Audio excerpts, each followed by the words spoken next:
Welcome to the Edwards Table. I'm Amy Edwards, and I'm joined here by my daughter, Maddie. This season, we're going to sit down right here at the Edwards dining table and have great conversation about my wildly messy story.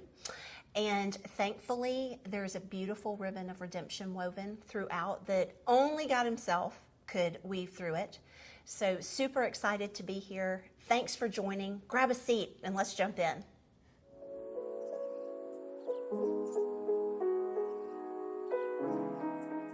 Well, hello everyone and welcome back. Super excited to have you all with us again here at the Edwards table this time. Last time around we were talking through our firstborn Quinn and left you with a fun story of me getting locked in his room. Yeah. If you didn't listen to the last episode, definitely jump back and take a listen. You'll get a good chuckle out of it, I promise. But so today, just kind of moving ahead in the sequence of the story, if you will. So over the course of this time in my life, I was in my mid-20s, I guess, because Quinn was born when I was 23, and I turned 24 the following week. Right, yeah. Right. Because y'all are a week apart. Yeah, right? Our birthdays are exactly a week. Yeah, that's right. And so... You know, he was he was 3 and had started into preschool. And kind of the situation that had been going on was I did not have healthy boundaries, period, with people. Mm. I was not a good boundary person. Mm. I was also really wrestling with the trauma of my childhood and you know what went on with my father and the sexual abuse and trying to figure out like how to be a wife and then also how to be a mom. Yeah. And I'll be really honest, in the back of my mind always was this small twinge of a voice that would remind me what I'd gone through, and statistically speaking, I had the potential of becoming. Which horrified. I mean, I was petrified that I was going to be abusive to my children, or I wasn't going to be a good wife, you know, because typically when you come from divorce, it's statistically, I mean, our pastor who married us told us, he was like, so good news, bad news. Good news that y'all found each other. Bad news is you have an 85% chance because of multiple divorces on my side to then repeat that behavior. Mm-hmm. And I was... So that, you know, those were things, not necessarily are they in the front of my head, all of my thoughts, but they definitely would pop up. Yeah, it's a doubt that presents itself and grows. Absolutely. And so the other thing, if you did not listen to the episode about my abortion, that is one definitely I would encourage you to go back and take a listen to. But that by far, of all of the recorded messages that kept playing in my head, that one was at the forefront daily. Yeah. When I would look at myself in the mirror, I was disgusted by what I saw. I was devastated that I made that choice. I didn't feel worthy of beauty.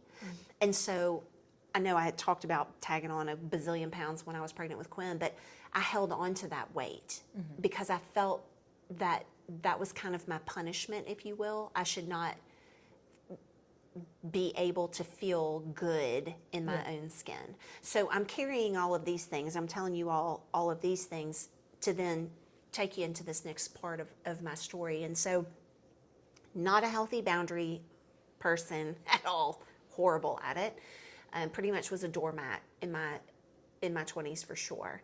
And so I knew that I needed help navigating life in general, and so I did seek some therapy and went and sought counsel from actually from our pastor at the time. He was the first person I ever really laid completely out there. Was my he story. the one who married you and Dad? So no. So okay. He kind of had the pastor who married Dad and I.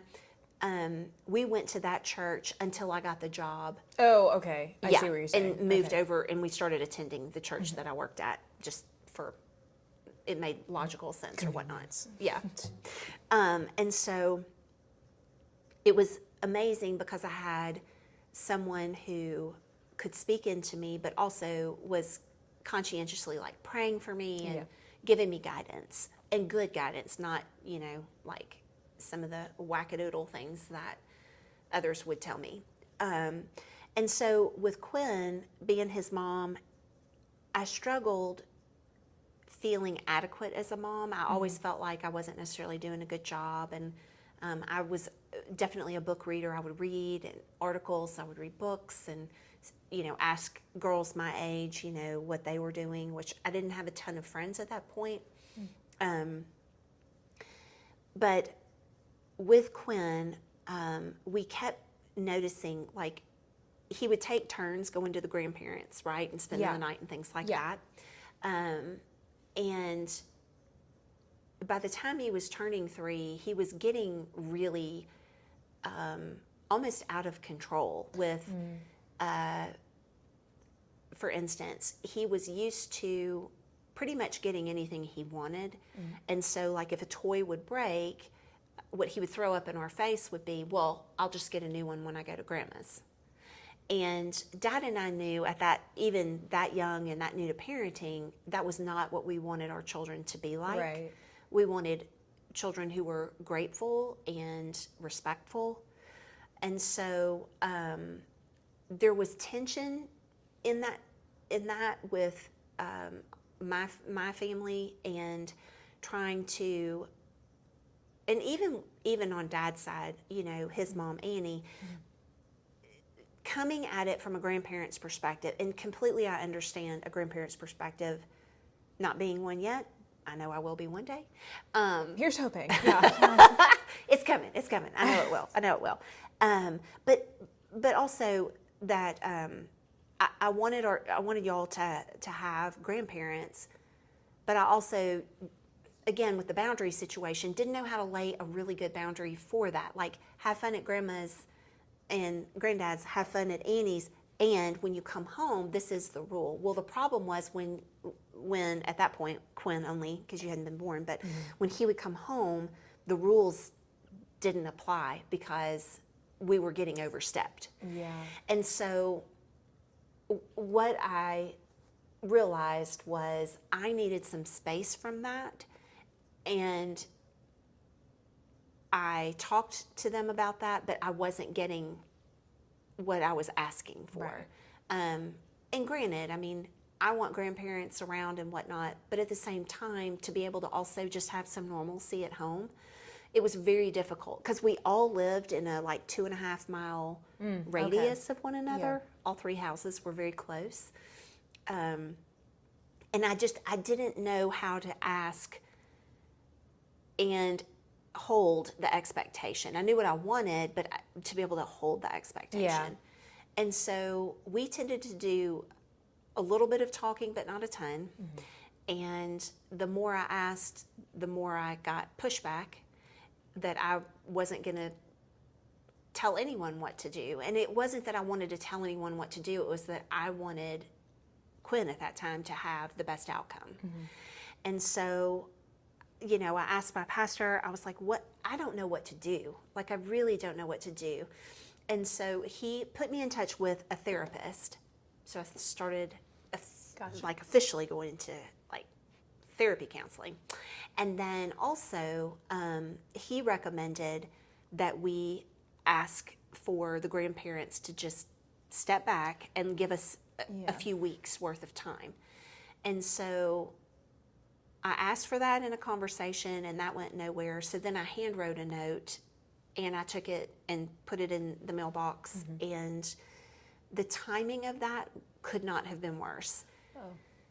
Not because I knew anything was coming, but it was September the 10th of 2001 when I put the note in the mailbox. Oh. So for those of you who aren't familiar with history, September the 11th, 2001 is September the 11th that we know and talk about. Had no idea that was going to be hitting. I didn't know you sent that note the day before 9/11. I didn't know you did. Yeah. Oh, no. And so that was a wild day, September the 11th. A 'cause wild day. Quinn was like in daycare. Well, he was in preschool. Preschool. You were And at work. Actually, I wasn't. Oh, you weren't that day? Was it just when that? he turned about 2.5, I got to come home and be a stay-at-home mommy. Oh, okay. So I was actually, I didn't know it was wild. I was on campus because I was a room mom, and we were having a room mom meeting, like at the beginning of the school year. All the room mommies were coming together for a meeting, and we're all sitting there, and all of a sudden, our phones start. I mean, you just start seeing everyone getting distracted because we're getting notifications. Yeah. Now, we didn't have Apple phone then, like it is now. It was still Like text and flip phones talk and like Blackberries. Right. Yeah. And so but I was getting a text message from Dad, and he's like, "Get Quinn and go home, and I'll meet you there. Have you seen the news?" And we were like, I said no, and then somebody raised their hand and made a comment, and they had a TV in the room, and they turned it on. Yeah. Excuse me, and we saw the replay of Tower 1 getting hit. Also going on at this time, which was wild, was Aunt Lisa Yep. traveled for work, was pregnant at the time, and was in New York City working in the towers. Yeah. And we knew that, okay? So I got Quinn checked out of school, I went home, and one of my most vivid memories of that day, I took Quinn outside. I had my cell phone, I had our home, like our cordless landline phone outside for Daddy to call, and was the stillness of outside. So Memphis is a hub for Federal Express. That's where FedEx started and whatnot. And so the plane activity there is wild. It's a very busy air traffic space. We have I think it's so cool because in one of the like kiddie museums that they have a complete separate area that's dedicated to FedEx and like the planes and everything because of how much that's involved in our culture. Yeah. Which is crazy. So sitting outside though was the first time I'd ever heard silence outside. Literally all you heard was the air conditioning unit turning on and off. Yeah. But it was eerily still, and that was in Memphis. So we didn't have access to Aunt Lisa that day, and I don't know, I think it was a full day, maybe the second. Yeah. It might have been the 13th by the time we could get to her. Because the other thing was cell service got turned off. Yeah. So it was wild. Very eerie and scary because you couldn't contact people unless you had a landline, and they did too, which was pretty common. Right. However, we didn't have access to her, and thankfully Uncle David was able to get word from her. She was okay. Yeah. She had been in Tower 2, and so she had an OBGYN appointment scheduled for the 11th. Yep. And the client begged her to stay, and she was like, "No, I really need to go home." Well, we didn't know all of that happened, and so she did make it home. Thankfully, she got out before all of the wildness on the 10th, and that was amazing because it could have been, she would have been in Tower 2 and would have been close to where it was hit. So it was wild. So anywho, okay, so I've left this note, and obviously very upsetting for... Wow, that timing. Oh, jeez. Yeah. But again, for me, I wanted to do what was right for my family and for my marriage too. I mean, it put a strain on Dad and I. Yeah. Because he wasn't able to truly be my husband in this situation, and it just was icky. And so this wound up turning into just a nightmare of a situation. Over the course of the next several weeks, you know, Grandma would try to call, and I just didn't know how to handle it. That's the bottom line. I just did not know how to handle it, because picking up the phone meant giving her control back, and I had to learn how to not do that anymore. Yeah. So in the upcoming weeks, sheriff came to our door and served me papers. And in those papers, we were being sued for visitation rights with eventual potential for custody of Quinn. And in that paperwork, we were being accused of child abuse. So I'm going to backtrack a little bit and tell you how we kind of landed with why they would think we were abusing Quinn. So it was very common, excuse me, like I said before, for you all, fast forward with Maddie when she was born, but for a couple of years, grandparents to take you all to spend the night and whatnot. And so Dad and I had a date night planned, and Quinn was going to go spend the night over at Grandma's. And it was common, I mean, he's little, to throw him in the shower with Dad. Yeah. And we had a little square shower space, and it had a glass door that just, opened and closed. It wasn't the sliding kind, it was like a full door. And he would always lean on that door, and Daddy and I, whenever we would see it, would always, be like, no, go stand over. If you want to lean on something, lean on the wall. Don't lean on the door, because you're going to get, it'll open. Eventually one day, he'd be big enough and it was going to come flying open. And so we're not hurrying, but we're getting ready.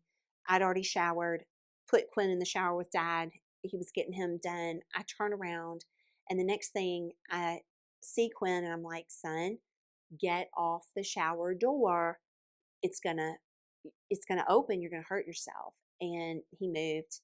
I turn around, and the next thing I hear is the door fly open, and I'm too far away to grab him. Dad is, I don't know, like if he was washing his hair or whatever, but his head was under the faucet, didn't know. And I mean, Quinn just straight back fell. And when you have those doors, there's like a metal threshold. Yeah. And it's like 3 strips of metal. One in the middle stands up taller than the other 2, but it, that track that the door fits into. And I mean, that poor baby across his back just caught it. Oh, yeah. So, of course, he's gasping, crying. I scoop him up, love on him. And in that moment, I don't know why, but I had this twinge in my spirit, and it was like, go get the camera. And I was like, what? But I was like, okay, if I just inadvertently went, grabbed the camera, and I took a picture of Quinn's back, and I took a picture of the threshold of the door. Yeah. Now, across his back, of course, at that time it was bright red, 3 Right. lines. Right. Oh, it was awful, poor baby. And I can't remember if he might have even had a little bruise on his bottom. I mean, because, hitting the tile, and I mean, Yeah. I can still hear his little cry. It was awful. Took the pictures. Quinn was like, Mommy, why are you taking my picture? And I said, not of you, baby, not of you, just of this. You threw him in like a diaper, though, right? Yeah. I mean, like, not a diaper. He wore underwear, but or underwear. It's just kind of like, yeah, no, it was just, it was literally just his shoulder blades, like where, like just under, yeah. not anything showing any kind of. Yeah, thing. I was gonna say, ooh, that. Yeah, no, I was like working on getting him dressed, and and I don't know, I just had that. Mom really just stopped loving what I have to take a picture. And again, we didn't do that with phones then. We did that with a 35 millimeter camera. So like, anyway, so I did that, put it away, didn't even think anything of it. Yeah. Finished getting ready. He was good, checked his back, knew it was going to be bruised because he hit it so hard. And thank God, like he didn't hit his head or anything. Oh, yeah. Because that would have been on tile and concrete. So anyway, so finish getting ready, get him all packed up, take him, drop him off. did not mention that had happened because, in all honesty, totally did not think about the fact that he had fallen and I needed to share that. I didn't think about it. Yeah. So Dad and I go out. Next morning, the phone rings and it's Grandma, and she's very upset about the marks that were on Quinn's body. And I was very apologetic. Oh my gosh, I'm so sorry, Mom. Totally did not think about telling you this. And could tell in the moment she was a little bit accusatory, like I was holding something back from her, being secretive. And I was like, oh no, I swear he was in the shower with John and just leaned up against that door, and it flew open and he fell or whatever. Didn't really think about that past that conversation. Right. And that was in the summertime. So you fast forward to September and into October, and then we get this paperwork.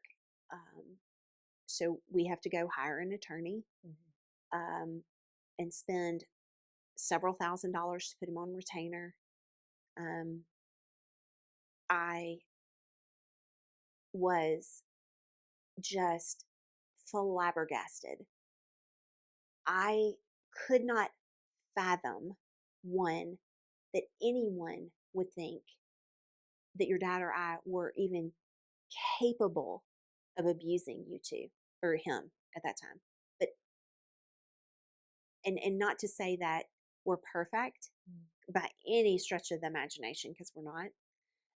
Not to say that we haven't, disciplined both of you out of anger, along the way or whatnot, and yelled, said things we shouldn't have said, and whatever else.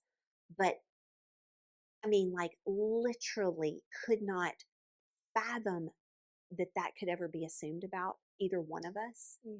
People who were close to you guys during that time, and later on in our lives anyways, like once when I came along and whatnot, nobody could assume that. I don't think at all. I think the only way that could have worked is from an outsider looking in, which I think is what made it probably super terrifying about being taken to court, because that ball is in Grandma and her husband at the time.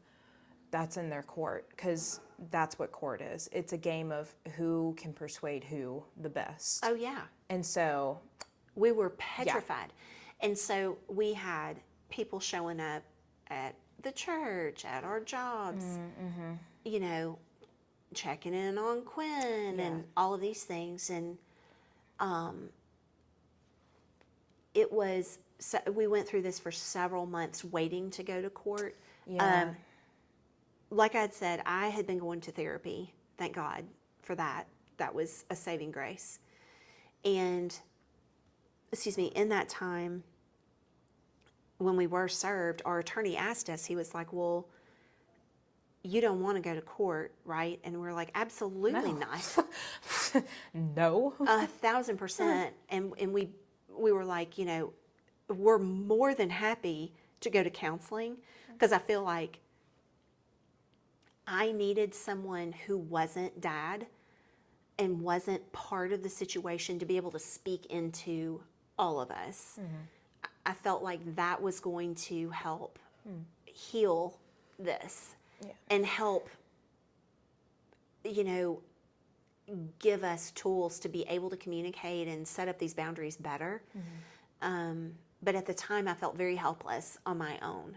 Yeah. And Dad, being who he is exceptionally protective. Like, you want him on your team if justice is to be served, because he will find a way to protect the people he loves and cares about at all costs. Like, we don't want to participate in the prison ministry at church, but he would be the fellow that would definitely he would lay his life down for his family, because he is that much of a justice seeker for those he cares about.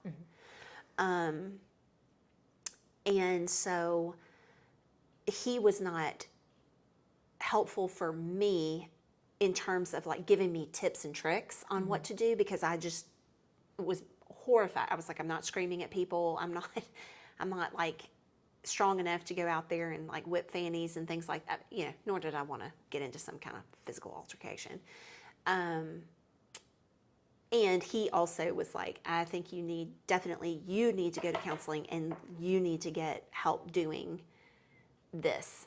He was like, because I don't know how to tell you how I've learned to be able to stand up for myself. And please don't hear me say like he's out there like beating people up or anything like that.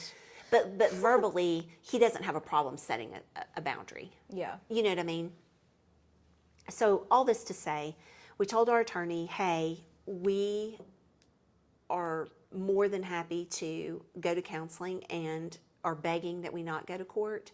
And so he went back and let them know, and they were like adamant that they weren't going to counseling. Well, at the time, they had hired this attorney, and we knew of her by reputation. Right. She had never lost a case. She was, our attorney jokingly, not very funny, but was like... yeah, way to crack these kinds of jokes in the middle of a custody case. Yeah, she was like, he was like, so she's never lost a case, and she's just known as a bulldog. Like, she goes after whoever her clients have hired her to go after. So like I said, we spent months going through this, and one day we got a phone call from our attorney, and he said, hey, we've got a court date. And we're like, okay. And then I don't remember, it was a few days or a week or so before our court date, we got a phone call from our attorney again. Hey, your court date is being rescheduled, and the attorney for them has recused herself from the case. Which for us was like a sigh of relief. Yeah, yeah. You know, because an attorney doesn't recuse themselves unless they have like a personal issue. They don't recuse themselves. Oh, no. For no reason. No. And so very quickly, Dad and I started to realize that she wasn't able to find evidence to prove that, obviously, that we were abusive to Quinn. And again, I mean, mind blown because of how we loved him and took care of him and wanted to give him the moon, the stars, the sun, the grass, all the things. Like, loved that child and provided any and everything that in terms of opportunity that we could for him. It was a very hard time. That was like questioning myself and wondering, like, how could life get so far out of control that this is where we're landing? Yeah. So, so we got that message, and from there we got another phone call, and that was that our attorney ran into their new lawyer and asked, was counseling still on the table? Yeah. And we were like, 1,000% yes. We do not want to go to court. This is not a good thing and will not end well if we do. Yeah, because you can kiss any chance of there being a relationship goodbye if you're going to court Very and much suing so. for custody still. Right. Yeah. And so the lawyer reached back out to our attorney and let us know that they were good with that. And so the I guess charges, whatever, got dropped, and the four of us were scheduled to go to a counseling center. And we got there, and in the interim, Grandma had flown Great Grandma down, and Great Grandma was there Terrific. asking, you know, could we please let them see Quinn? And she was obviously teary. It was a very awkward, uncomfortable situation. And I just pulled her aside, and I told her that I loved her, and this doesn't change how I feel about her. And but, you know, we needed to work on our relationship before we put Quinn back in the mix of this. Yeah. because he's little, and that's not fair to do to a child. And great grandma was very gracious, and like I said, it didn't do anything to our relationship at all.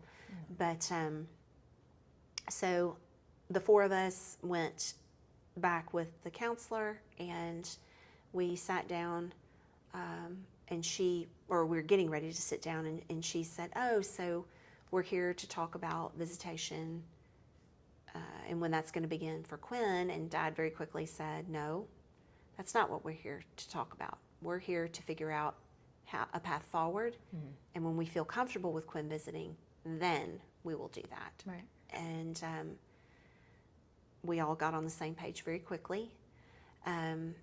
About 15 minutes into the session, she excused the boys and left us girls in the room for the remaining, however many minutes were left on the session. And from there, Grandma and I actually, we went to counseling regularly for the next 2 years. And in that time, we didn't go into the past and really dive into that. One thing I always tell people, I take my trauma and I put them in a beautiful Tiffany box with that gorgeous satin ribbon against that Tiffany blue. Beautiful. So we left all those boxes up on the shelf. And what we did do, though, was learn how to move forward from where we were. Yeah. Again, there was a grieving process for me. So I never got closure with my father and him molesting me. I wasn't going to get closure for the past things that had happened there in my relationship with Grandma. However, I was getting the gift of boundaries, and I was getting the gift of communicating in a way that I could speak my mind, be respectful. She could speak her mind and be respectful. And we knew our tap out spots where it was getting to a place where I know how I get emotional, I get shrill, and I do not back down. When I get into an argument, I never lose. And that's not a good thing. Don't hear me say that's good. I will wreck people that I love because I'm going to win. Yes, thank you for that gift. That's terrific.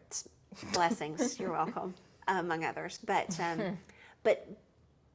But learning how to stand up for myself without devastating the relationship that I was in. Right. And so, again, I mean, as wild as that story is, the reality is that we were able to heal from that and to be able to move forward from that. Yeah. And a lot of people will, they'll ask me questions about that. And, honestly, it's supernatural because it's just God allowing me to grow in that, but also teach me a lot about myself, you know? Because the one thing I will say is if ever someone speaks to me, hopefully they never hear me come across as like I'm, Princess Perfect, because I'm far from that. Also, don't ever hear me say that bad behavior is excused. There's still consequences to that behavior, right? So like I don't ever want that to come across that I'm saying, oh, forgiveness means it's all done. No. And I think, what's unique about being a follower of Christ is when we have trauma in our lives, bad situations, whatever it may be, that we have to heal from, we're scarred by that, right? So I don't know if anybody out there's ever had a really bad cut or even surgery and you have scar tissue, on your body, but it's truly one of those things that we heal from it. It's still healed, but scar tissue tends to be visible because we can see where the cut was. We can feel it. We have a story about it. and it doesn't control the rest of us. It's just a piece of our story, right? And I think that's the beautiful thing of healing from going through really hard things is that, like you said, you learn from that. The lack of forgetting, it's not that you're forgetting in the true sense of, I'll never think about that again. Yes, you will. Don't be fooled. Yes, you will. We all do. But the beautiful part about what you remember and what you think about once you've healed, right? Not when it's a gaping wound and you're still pissed at the world and you're, frothing at the mouth when you talk about it and you're, sweating because you're getting so angry. No, that's not healed. That's still a gaping wound that needs some healing. But when you heal from that, that's the beauty of then knowing this is my line that either that person or any other person doesn't get to cross anymore. Right. Yeah. And that's the gorgeous part and the redeeming part of healing from all of the messy. That's the beautiful thing about this table is having those hard conversations. Yes. No matter what season you're in, and being able to really wrestle with those deep, hard questions about, like, if it is about God and faith and like asking why and not understanding, it doesn't even make logical sense. Like, why would this happen to you? And why did God let these things happen? And that's the part about coming to this table that, one, I'm thankful for, but golly, I'm super proud of that we do that. Yeah. I think we're at a place too in my story where you've listened to all of this heaviness, like so heavy, so hard. One little girl that grew into one young woman who endured a lot of evil and bad and awful things by people who should be protecting her and loving her and taking good care of her,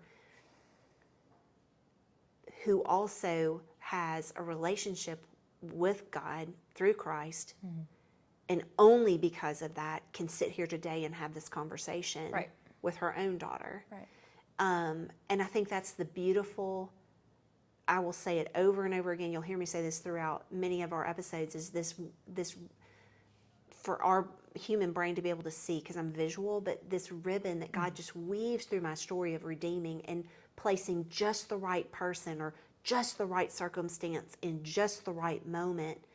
And like you said, he's not up there like shifting us around, and zapping this situation and whacking the weather to do this or anything of that.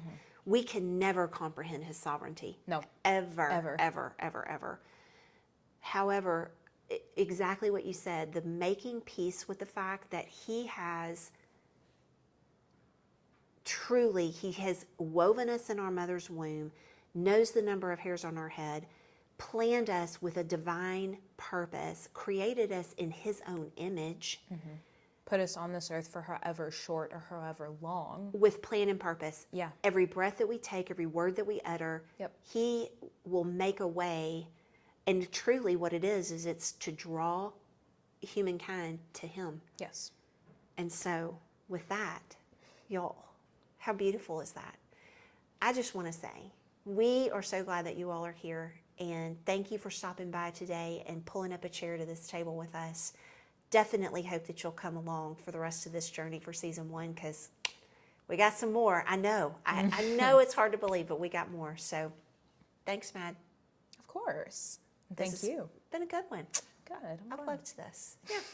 All right, y'all. Till next time. We'll see you.